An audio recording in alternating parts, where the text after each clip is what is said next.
security guard caught a snake in our apartment complex and delivered it straight to my door. I was just about to scream when floating comments cut in. The male lead got dumped and turned back into his real form just to spy on his girlfriend, and he actually got caught? This is funny as hell. He got dumped and his girlfriend hates him. He's probably gonna cry himself to sleep. Aw, poor little snake can't curl up on his girlfriend tonight. The big black snake looked pitiful in the guard's hands. It secretly sized me up with its slit pupils. I tried holding out my hand, and the black snake stared in disbelief. 2 seconds later, it obediently rubbed its head against my fingers. The moment the guard let go, the black snake shot up from my wrist at lightning speed and wrapped around me tightly. The floating comments popped up again. Miles isn't even worried about scaring Olivia, huh? You can't blame him. 10 guards chased him halfway across the complex and hit him with their batons. Even a handsome snake man would lose his fight after that. Yeah, getting hit more than 10 times is harsh. If Miles weren't ridiculously lucky, Olivia would already be moving on to someone else. At the same time, the guard said, "Miss, you're free to keep pets, but you can't let a snake that big just wander around. You're gonna scare somebody. If I hadn't suddenly remembered seeing this snake sunbathing by your window earlier, we would have killed your pet and made a pair of boots out of it." As soon as the black snake heard that, it shuddered and dove straight down my collar. Whoa, not fair. I want Miles's point of view.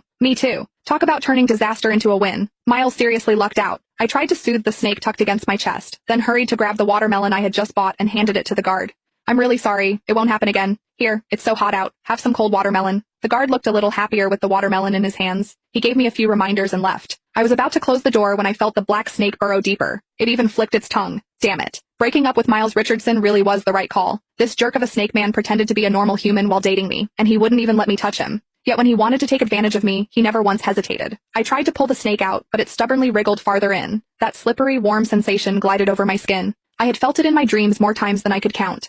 Now, I seriously suspected those weren't dreams. The black snake refused to come out.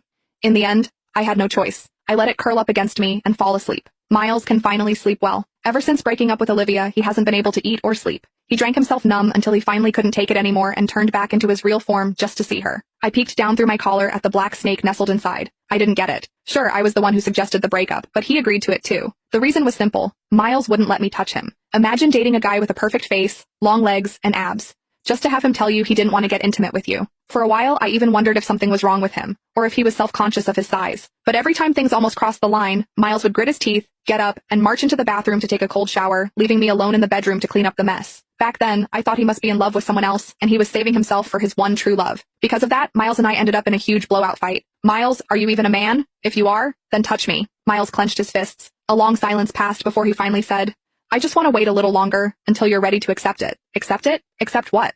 What was there to hesitate about? I might be a little old-fashioned, but Miles and I had been together for 4 years. We were already talking about getting married. I didn't care if some things happened sooner than planned. I tried to stay calm and told Miles, "I want this. Whatever it is, I accept it." But Miles just held his head and crouched. "Just wait a little more." I had waited 4 years. That day,